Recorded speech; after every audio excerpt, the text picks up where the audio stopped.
sirve para presentar a quien realmente va a aportar conocimiento, que es Fernando Stefani. Yo no lo voy a presentar como es él, sino como nos llegó a nosotros, y al resto le voy a pedir, Fernando, que lo expreses vos.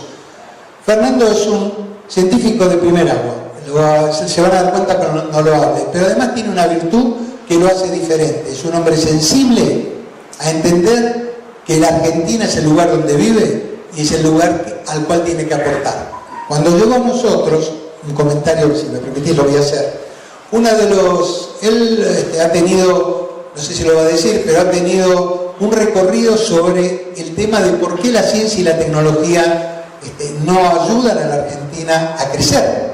Porque nosotros invertimos, decimos cosas y nunca se llega a aprovechar por un montón de razones que las conoce más que yo. Y habló con muchos políticos, y los políticos con los cuales habló, en realidad no entendían o no escuchaban lo que Fernando estaba diciendo, hasta que llegó acá y habló con Guillermo. Guillermo, estas son palabras de él, las va a decir seguramente, escuchó, entendió y aportó, y él está trabajando con nosotros porque lo que él tenía era importante para transformar estas ideas que hablé hasta ahora en elementos concretos para transformar la realidad. Yo cuando termine, Fernando, que va a ser una exposición, por supuesto, importante, voy a hablar de lo que queda, que es la cuarta revolución industrial.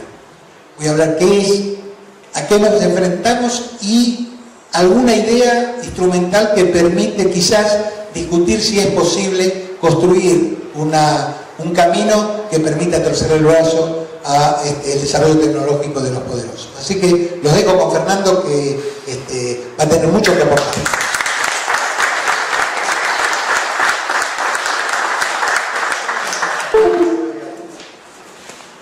Buenas tardes, gracias Jorge y gracias a todos los organizadores por invitarme a conversar de este tema hoy. Bueno, les cuento un poquito quién soy yo. Mi nombre es Fernando Stefani y soy investigador principal del CONICET. En este momento soy ingeniero en materiales. Estudié acá en Argentina, me formé en la escuela pública, en la universidad pública, pero después, a pesar de haber estudiado ingeniería, siempre tuve curiosidad científica y decidí irme al extranjero para encarar una carrera de investigación. Y tuve la suerte de estar en lugares de primer nivel, en Alemania y en España. Y en 2009 regresé a la Argentina por razones personales, que son las razones por las que regresa todos los científicos que han regresado, y con ganas de trabajar, de contribuir.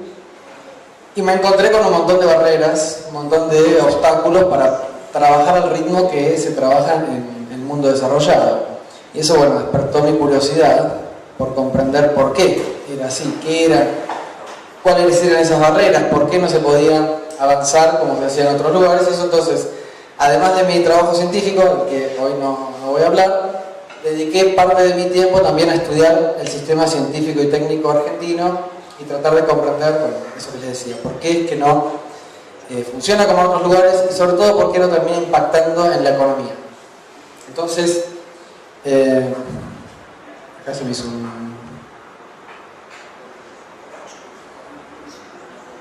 me parece que mucho ahí está, se había hecho. Entonces el tema del cual quiero conversar hoy es, como dice ahí, el rol actual y futuro de la ciencia en la innovación industrial y en el crecimiento económico sustentable, habría que agregar ahí. El crecimiento económico de largo plazo, no un crecimiento económico artificial o efímero que se puede dar en 1 o 2 años. Entonces, bueno, voy a hacer una aclaración, porque cuando hablo de estos temas mucha gente se pone nerviosa cuando vinculo la ciencia con lo económico de manera tan directa.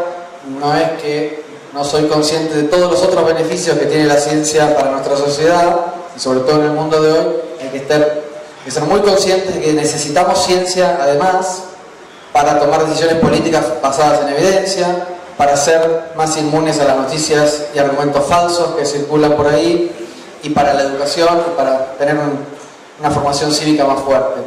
Entonces necesitamos ciencia por muchos motivos, pero del que voy a hablar hoy yo es del impacto económico que puede tener.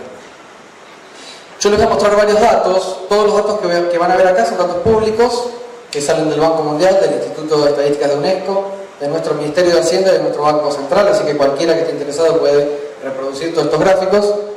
Y voy a hacer una representación reducida, así que al que le interese el tema puede encontrar más detalles en este documento, que lo pueden bajar de mi página web. Bueno, entonces comencemos. La ciencia y la tecnología. Esto es desde los comienzos de la historia de la humanidad.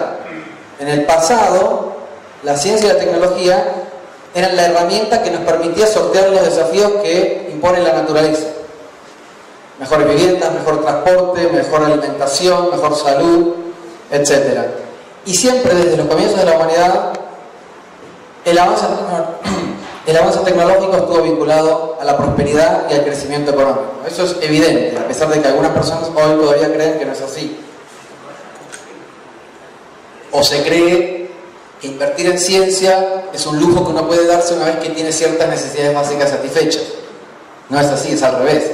La clave para crecer, para generar riqueza y satisfacer esas necesidades que todos queremos es invertir en ciencia y en tecnología. ¿Para qué? Bueno, para que impacte la economía. Y en el mundo de hoy, esto es mucho más dramático porque la humanidad enfrenta en el futuro grandes desafíos que no son producto de la naturaleza, sino del propio desarrollo tecnológico. Como decía Jorge, la industria 4.0 o la cuarta revolución industrial va a generar grandes desafíos para nuestra vida y para nuestra economía, y la solución está en la ciencia y la tecnología, pero también el cambio climático, el abastecimiento energético, una población mundial envejecida, una posible y probablemente inminente resistencia global a los antibióticos, etc. Hay una serie de grandes desafíos que enfrentamos en el futuro. Entonces ahí reside también la importancia de la ciencia y la tecnología. Bueno, ¿cómo es que impacta la ciencia y la tecnología en la economía? Yo lo explico con 3 mecanismos básicos, que son estos que están acá. El primero es aplicar tecnología existente, ¿no? La tecnología avanza en todo el planeta, todo el tiempo. Y los países rezagados como el nuestro, cada tanto necesitamos asimilar la tecnología con cierto grado de actualidad. Yo no les podría estar mostrando esta presentación sin este proyector o con alguna tecnología de la década del 80, es imposible. Entonces, cada tanto, con retraso, tenemos que asimilar la tecnología existente. Y eso tampoco es instantáneo, eso requiere tiempo. Les voy a marcar acá escalas de tiempo para que se comprenda lo que demora este proceso en general. Entonces, si yo decido desarrollar o implementar un nuevo software o instalar una nueva línea de producción en una fábrica con tecnología actual, me va a llevar entre 1 y 7 años dependiendo la complejidad del proceso. Y cuando uno hace esto siempre hay 2 opciones. Uno puede comprar la tecnología llave en mano, o uno la puede desarrollar localmente. Estas opciones existen tanto para un país, un estado o para una empresa. Si uno la compra, puede que eso sea más barato, puede que eso sea más rápido, dependiendo de las condiciones, pero queda dependiente de esa tecnología, uno es incapaz de modificarla, queda dependiente de repuestos, actualizaciones, etc. Si uno decide desarrollarla localmente, puede que sea más caro y puede que sea más lento, pero abre la posibilidad al siguiente estadio de impacto en la economía, que es la innovación tecnológica. Si uno domina la tecnología del sector que uno quiera, y esto no estoy hablando solamente de electrónica, celulares, esto se refiere también a salud, alimentos, ciencias sociales, la tecnología hoy en día está en todos los ámbitos de nuestra sociedad. Entonces, si uno domina la tecnología y la conoce en profundidad, entonces es capaz de adaptarla, modificarla o mejorarla. Eso es lo que se llama innovación tecnológica, llevar al mercado un producto o un proceso fruto de una nueva tecnología o una combinación novedosa de tecnologías existentes. Eso es muy importante en países como el nuestro, porque las tecnologías se desarrollan en otros lugares del planeta y muchas veces no son óptimas para nuestra región o para nuestros mercados. Entonces, poder dominarlas y mejorarlas abre importantes oportunidades locales y regionales. ¿Y por qué esto impacta más en la economía? Bueno, porque uno tiene, por un cierto periodo de tiempo, tiene un producto exclusivo, mejor, que puede cobrar más caro, que tiene mayor valor agregado. ¿Por cuánto tiempo tiene esa ventaja uno? Bueno, eso depende del salto tecnológico. Porque alguien nos va a copiar en algún momento, porque así funciona el mundo. Entonces, cuanto mayor sea el salto tecnológico, por más tiempo uno va a tener una ventaja y por más tiempo uno va a tener un mayor rédito económico. Y por último están las revoluciones tecnológicas, que estos son eventos singulares en la historia de la humanidad, surgen de un hallazgo científico y después de muchos años o décadas de retroalimentación con el avance tecnológico y dan origen a una tecnología que cambia por completo la vida de millones de personas sobre toda la humanidad. Por ejemplo, el láser. Esto se lo cuento porque es más del ámbito de mi trabajo. El láser surge de un descubrimiento científico que escribe Albert Einstein en 1916. Descubrimiento teórico. Está en el papel y nada más. En ese momento era una curiosidad de la interacción de la radiación con la materia y nada más. Nadie en esa época, ni Einstein ni ningún otro cerebro de la humanidad, vislumbró el láser. Ni se lo imaginó ni nada. Era un descubrimiento. Después de la Segunda Guerra Mundial, quedan en los países desarrollados un montón de tecnología de radares que no se utilizaba. Aparece una curiosidad científica por entender cómo funciona la interacción de la radiación con la materia, y hay un impulso de la Armada norteamericana por generar haces de radiación para romper cosas, sin saber bien cómo ni para qué. De ese caldo, de esa mezcla de tecnologías, curiosidad científica e impulso, decisión política para un desarrollo con un objetivo, surge el láser en una empresa aeronáutica de Estados Unidos, la Hughes. 1960. Fíjense todos los años que pasaron desde el descubrimiento científico. Incluso en esa época se lo llamó A Solution Looking for a Problem. Una solución buscando su problema. Nadie sabía para qué servía el láser todavía. 1960. Recién en 1980, 20 años después, aparecen las primeras aplicaciones comerciales y hoy en día el láser se usa en industria mecánica, soldadura, mecánica fina, medicina, te operan de los ojos, de la próstata. En cada cajero del supermercado hay un láser. Entonces fíjense cómo una tecnología de este estilo causa una revolución. Y no es solo una revolución conceptual, es una revolución económica, porque estas tecnologías abren un mercado económico mundial que no existía antes y que nadie pudo calcular, ¿no? Acá les pongo algunos ejemplos. La tecnología de la información hoy constituye un mercado global de 2 billones en castellano de dólares. Los semiconductores, 300.000 millones de dólares. Los anticuerpos monoclonales, que de hecho fueron desarrollados por un argentino en Inglaterra, un mercado global de 130.000 millones de dólares. Y así.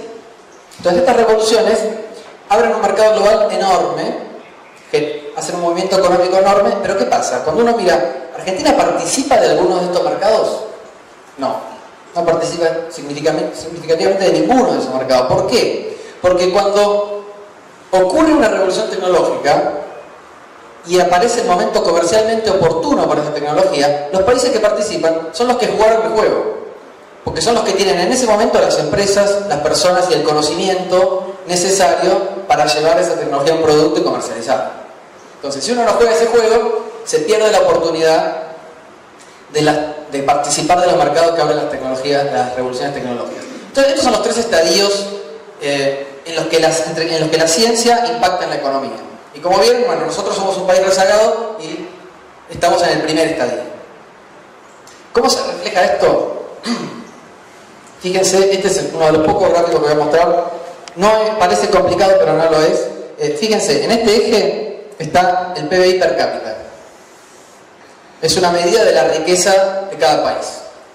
Y en este eje, en el eje horizontal, está la inversión que cada país hace en I+D. I+D es investigaciones científicas y desarrollos tecnológicos. Y la inversión de cada país está acá expresada no en valor absoluto, sino como porcentaje de su PBI. O sea, esto es de acuerdo a sus propias capacidades.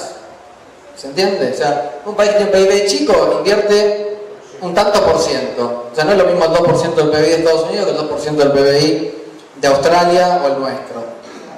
Entonces, cada uno, de acuerdo a sus posibilidades, invierte una cierta fracción en ciencia y tecnología. Y fíjense, cada flechita en este gráfico es un país. El origen de la flechita, por ejemplo, es acá donde empieza la flechita, es su posición en este plano en 2001. Y la punta de la flechita es de donde terminó en 2014. Y los colores de las flechitas es cuánto aumentó el PBI per cápita de ese país en ese periodo. Los países que están en rojo aumentaron su PBI per cápita en $30.000. Los que están en naranja entre 15 y 30, los que están en verde entre 10 y 15 mil dólares. En celeste, ahí estamos nosotros y Brasil, aumentaron entre 5 y 10 mil dólares en este periodo de tiempo. Y se ve claramente, los países que ya en 2001 invertían más del 1,5 de su PBI en I+D, son los que han tenido el aumento de PBI per cápita mayores, entre 15 y 30 mil dólares, o más de 30 mil dólares. Los que no lo hacen, y su aumento de PBI per cápita es cada vez menor. Bien, entonces esto es un impacto real. Quiero que lo que quede claro que invertir en ciencia y en tecnología, cuando se lo hace de manera correcta, y ahora les voy a explicar cómo se hace eso, tiene un impacto en la economía verdaderamente. Pero no se puede invertir de cualquier manera. ¿Por qué? Porque es una carrera global. Entonces hay que entender cómo funciona este juego en todo el planeta e insertarse de manera inteligente. ¿En qué consiste un proceso de I+D? Yo les hablaba ahí de invertir en I+D. ¿Qué es el proceso de I+D? Bueno, es un proceso que consiste en llevar desde la observación de principios básicos, o sea, esto es en un laboratorio científico, se descubre algo, transformarlo en un producto a escala comercial y comercializarlo y venderlo con esa nueva tecnología. Este es un proceso largo. Yo puse acá 30 años. El ejemplo que les mostré antes del láser tardó 90 años, ¿no? Bueno, estos tiempos se van acelerando porque en el mundo esto se ha sistematizado de una manera para hacerlo más eficiente. Ya la cosa, el avance tecnológico no se hace como a principios del siglo XX, ni como después de la Segunda Guerra Mundial. El mundo de hoy es diferente, funciona de una manera mucho más sistematizada la innovación industrial, y entonces esto ha acelerado los tiempos a estos que les marco acá, más o menos 30 años. Siguen siendo procesos largos para un empresario, costosos y altamente competitivos. Pero los beneficios cuando ocurren son altos, muy altos, y hacen que el balance global para un estado, para un país o para una región sean muy convenientes. Entonces, ¿cuál es la estrategia que se aplica? La estrategia es sembrar muchos procesos seleccionados, ahora les voy a contar cómo se seleccionan, monitorear su avance y ajustar la inversión de acuerdo y el plan de negocios de acuerdo al avance de cada uno. Entonces, este es el proceso, desde la investigación científica hasta un producto. Acá en este esquema lo que les muestro es la inversión en I+D en función del avance de un proceso de desarrollo. Marqué dos actores acá, que uno son las universidades, los institutos de investigación, son los que generan nuevos conocimientos. Estos trabajan al comienzo del ciclo. A lo sumo llegan a demostrar en el laboratorio que algo tiene potencial como nueva tecnología. El otro actor importante son las empresas y las industrias. Entonces, en las universidades y los institutos de investigación, la inversión es mayoritariamente pública en todos los lugares del mundo.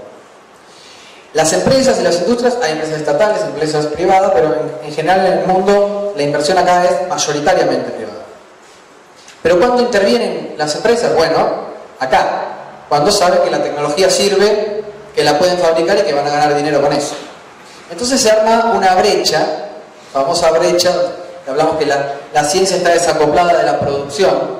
Eso es verdad en todos los lugares del mundo, porque son dos actividades naturalmente diferentes, ¿no? Está hecha por dos actores distintos, con roles, con funciones distintas. Y en Argentina esa brecha existe y no tenemos políticas para cerrarla. O sea, la diferencia entre nosotros y el mundo desarrollado es que nosotros estamos invirtiendo acá y no estamos haciendo nada para trasladarlo, muy poco, para trasladar esto a la producción.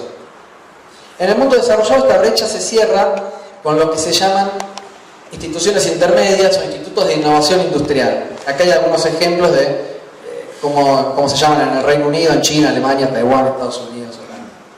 Al que le interese, después yo le puedo contar más detalles de cómo funcionan cada una de ellas. Pero en general son instituciones que están enfocadas en sectores industriales. Acá, en la investigación científica, se investiga en un amplio espectro de disciplinas. ¿Por qué? Porque uno no sabe cuál va a ser el futuro, cuál va a ser el problema que va a venir después. Entonces tiene que mantener cierta masa crítica generando conocimiento para las tecnologías y también para resolver los problemas o tomar las decisiones que necesita una sociedad. Pero en la innovación industrial no. En la innovación industrial hay que enfocarse. ¿Y dónde se enfocan los países? Bueno, se enfocan en los sectores que cada país considera estratégicos para su crecimiento económico a futuro, no hoy, a futuro. Acá puse otras flechas, que bueno, no tengo tiempo de explicarlas en detalle. Esto TRL es un índice que introdujo la NASA en Estados Unidos para monitorear la madurez tecnológica. Eso se llama Technology Readiness Level, TRL. Entonces esto va midiendo si una tecnología sirve, nada más que eso, solo si sirve. A la NASA le importaba saber si iba a funcionar en el espacio exterior. No le importaba ni cuánto costaba, ni si se podía fabricar, ni en serie, nada de eso. Entonces esto mide si la tecnología es buena para lo que se la planteó. Esta otra flecha, este avance, es la madurez de fabricación, la posibilidad de fabricación. Y esto va midiendo si esa tecnología se puede fabricar, si tengo los componentes disponibles, cuánto me cuesta. Y si yo tengo ese cálculo, entonces puedo hacer estudios de mercado. Es importante ir monitoreando todo esto que les digo. ¿Por qué? Porque este proceso es largo. Y por el camino pueden pasar muchas cosas. Puede pasar que de repente un proyecto se frene porque no lo puedo fabricar, ese producto con esa tecnología. Me falta un componente o es muy caro y se frena ese proyecto. Pero a los 6 meses o el año que viene puede aparecer un proveedor para ese componente clave que me habilita una nueva vía de fabricación y me mejora las condiciones o las posibilidades de mercado. O puede pasar lo opuesto, que un competidor surja con una tecnología análoga o mejor y me vuele del mercado o me robe una fracción de mi oportunidad comercial. Entonces es importante monitorear todo esto todo el tiempo e ir modulando la inversión en este proceso que puede llevar de 2 a 30 años. Pero ¿quién hace este monitoreo? Estos actores.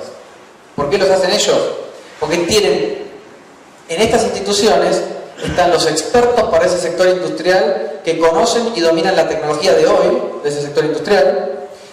Son capaces de vislumbrar qué tecnologías que están surgiendo van a tener impacto en ese sector en 10 o 20 años. ¿Por qué en 10 o 20 años? Porque si yo decido hoy encarar este camino con una nueva tecnología, lo que me va a deparar es eso. En el mejor de los casos van a ser 5 años. Entonces hay que saber, esto que yo arranco hoy, en el futuro, ¿cuál es la oportunidad comercial? Ir viendo pasito a pasito cómo va avanzando esa tecnología, ese proceso, y cómo avanza en el resto del mundo para saber mi oportunidad comercial. Esto lo hacen estos expertos. Y acá no trabajan ni científicos ni empresarios. O sí, pero en conjunto. Trabajan científicos, tecnólogos, ingenieros, expertos en comercialización, en comercio exterior, en captación de capitales de riesgo, en estudios de mercadeo, perspectivas a futuro, etc. Entonces, esto es un ecosistema, un entorno muy particular que hay que desarrollar y es específico de cada sector industrial. Bueno, veamos entonces dónde estamos parados nosotros, Argentina, en el contexto global hoy. Antes yo les mostré un poquito de cuánto se invierte en I+D en el mundo. Es interesante ver que no es que se invierte cualquier número, ¿no? Tiene un impacto en la economía muy importante, como lo vieron, la correlación es clarísima, pero no es que hay que invertir medio PBI para que esto impacte. Si uno mira en el planeta, hoy en día, el que menos invierte en ciencia invierte 0, y el que más invierte 4% de su PBI. Invierte 25. Son números pequeños, pero que tienen un impacto muy grande en la economía cuando se lo hace bien. Bueno, esto es un mapa donde está coloreado cada país según su inversión en I+D, pero si uno mira en un ranking, el país que más invierte como porcentaje de su PBI en ciencia y tecnología son Israel y Corea del Sur. Sí, en Japón, bueno, Estados Unidos, todo el mundo desarrollado. Brasil y Rusia andan por el puesto 30, con un 1,1 más o menos del PBI. Y Argentina invierte, estos son datos un poquito viejos, son datos del 2014, 0,58% de su PBI, al lado de Etiopía, Letonia, Gabón y Senegal. Ahí es donde estamos parados y de hecho vamos para atrás, ahora lo voy a mostrar, lamentablemente. Si tienen alguna pregunta, me pueden interrumpir. Bueno, si esto uno lo expresa en valor monetario, por supuesto que la brecha es mayor, porque da la casualidad que los países que más invierten son también los que tienen mayores PBI, entonces bueno, la brecha es mayor. Pero acá les pongo, esta es una comparación ahora en valor absoluto.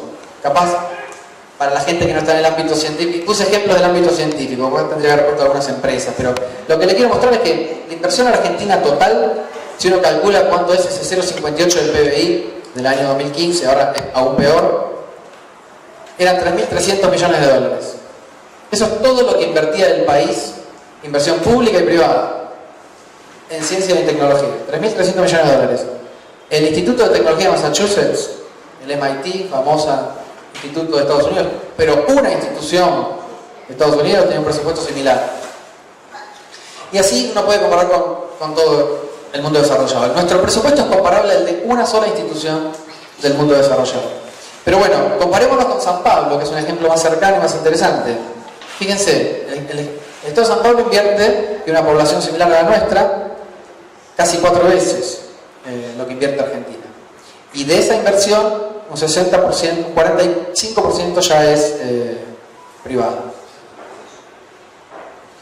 Bueno, acá está la evolución más reciente y este es un dato que es bastante alarmante porque se conoció hace poco.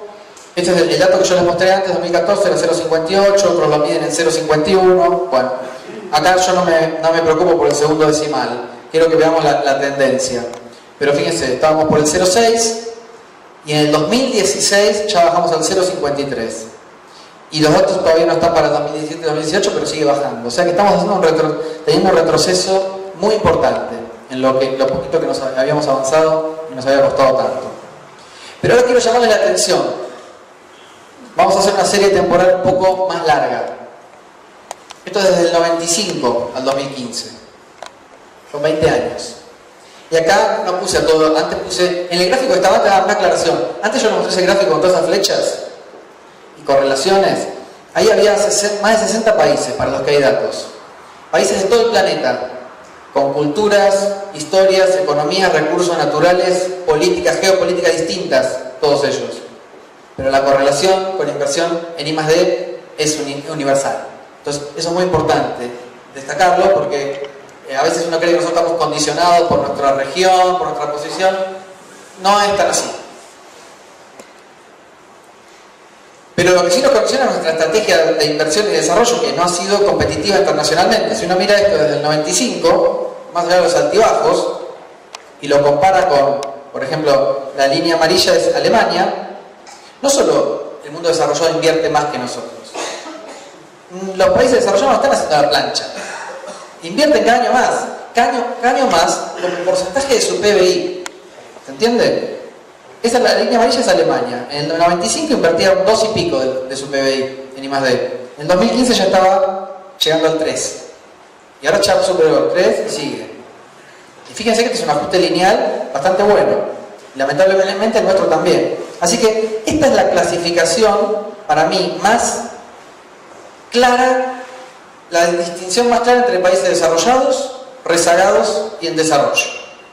Los países desarrollados, acá hay dos ejemplos, Estados Unidos, Alemania, aumentan su inversión en I+D año a año como porcentaje de su PBI, o sea, de acuerdo a sus propias posibilidades, a un ritmo de un 0,03% del PBI por año, promedio. Estados Unidos 0,02, Alemania 0,04. Todos los años un 0,03% más, tic, tic, tic, tic, sistemáticamente.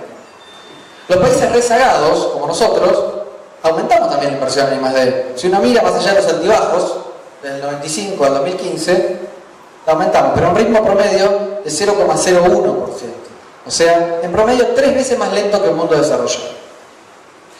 O sea, jamás lo vamos a alcanzar a esta velocidad. Y los países en desarrollo son los que lo hacen más rápido. Ejemplo, China, Israel, Corea, en este periodo, aplicaron tasas de crecimiento a su inversión en I+D que andan en el orden del 0,1% del PBI. China, por ejemplo, fíjense, viene aumentando su inversión en I+D desde hace décadas a un ritmo constante de 0,08% de su PBI por año.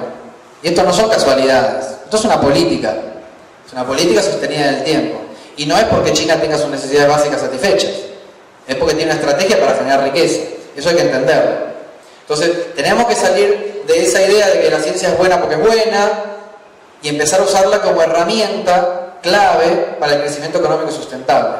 Entonces, si uno mira estos números, se da cuenta que Argentina necesita un cambio de estrategia urgente, porque venimos acumulando retraso tecnológico. No es que estamos parados y nos llevan una ventaja, cada vez nos llevan más ventaja. Y esto es un retraso histórico que lleva décadas. Y si seguimos este ritmo, el salto que vamos a tener que dar, primero para entender la tecnología de hoy, es cada vez mayor. Porque no se olviden que para poder innovar, primero hay que conocer y comprender. Nosotros tenemos que empezar una curva de aprendizaje de la tecnología de hoy, en los sectores que se elijan como estratégicos. Primero va a haber una curva de aprendizaje para después poder innovar y tener mayor impacto en la economía. Entonces, bueno, acá marco más o menos, este gráfico nos permite poner cotas, ¿no? De a qué ritmo habría que aumentar la inversión para que tenga sentido, para que en algún momento alcancemos niveles competitivos internacionalmente.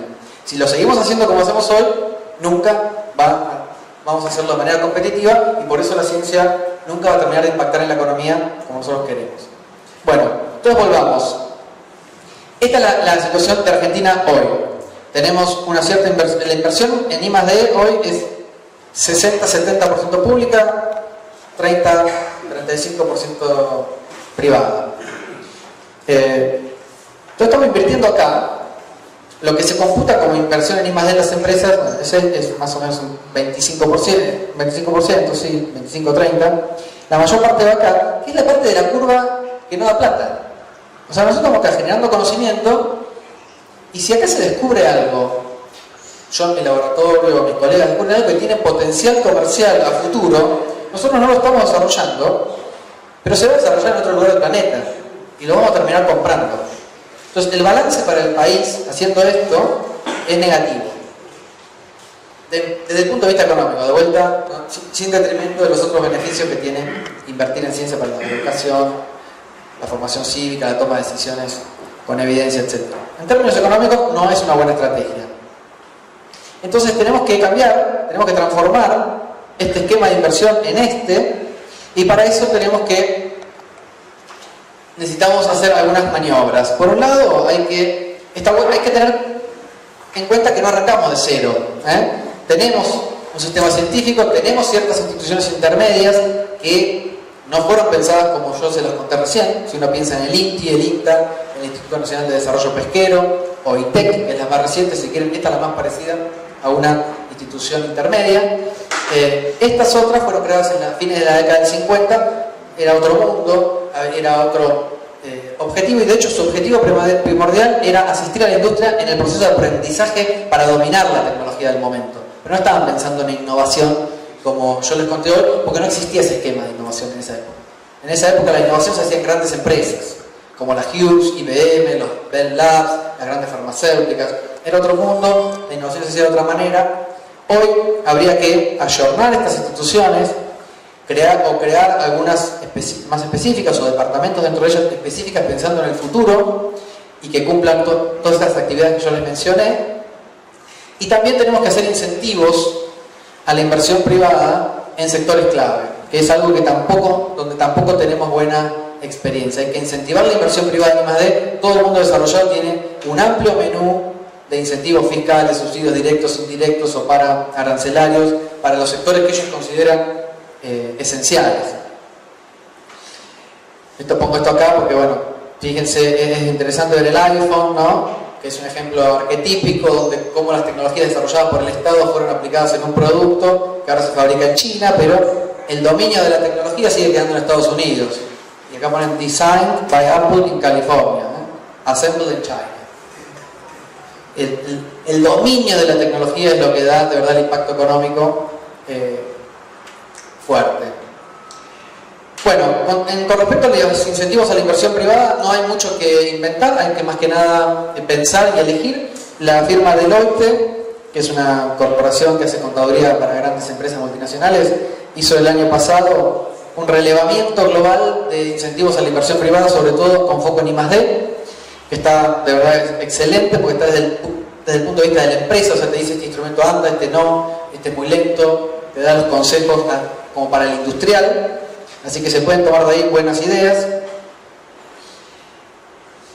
Y por último les quiero mostrar este gráfico para ver cómo los tiempos que demoran este tipo de procesos. Si bien los resultados se pueden ver de manera inmediata, resultados pequeños, si se sostienen políticas de este estilo en el largo plazo, los resultados son fenomenales. Este es el ejemplo de Corea del Sur. Cuando arrancó su proceso de desarrollo en el año 64 más o menos, principio de la década del 60, después de la guerra, era un país pobre, destruido, con un PBI per cápita de $100, no había un ingeniero, pero tomó la decisión y se empezó a desarrollar la industria automotriz, química y microelectrónica sobre todo. Entonces fíjense lo que tardó. Al principio la inversión era puramente pública, acá en rosadito está la inversión pública y en más clarito la inversión privada. A medida que se demostraba que esto era una política de Estado, que no se iba a cambiar y se iba a sostener en el tiempo, y que se iban generando mercados, la inversión privada iba aumentando de manera gradual. Mientras tanto, la inversión como porcentaje del PBI acá en azul se iba aumentando, con altibajos, pero se iba aumentando. Cuando se llegó más o menos, en esa época, estamos hablando del año 80, un 1% del PBI era un valor muy competitivo, más competitivo que el de hoy. Cuando se llegó a ese valor, y después de 25 años de política aplicada, la inversión privada pegó un salto, como un cambio de fase, y en 6 años pasó del 50 al 75%. Y a partir de ahí se mantuvo en ese nivel hasta el día de hoy, mientras esta curva sigue creciendo y el PBI per cápita de Corea del Sur sigue creciendo.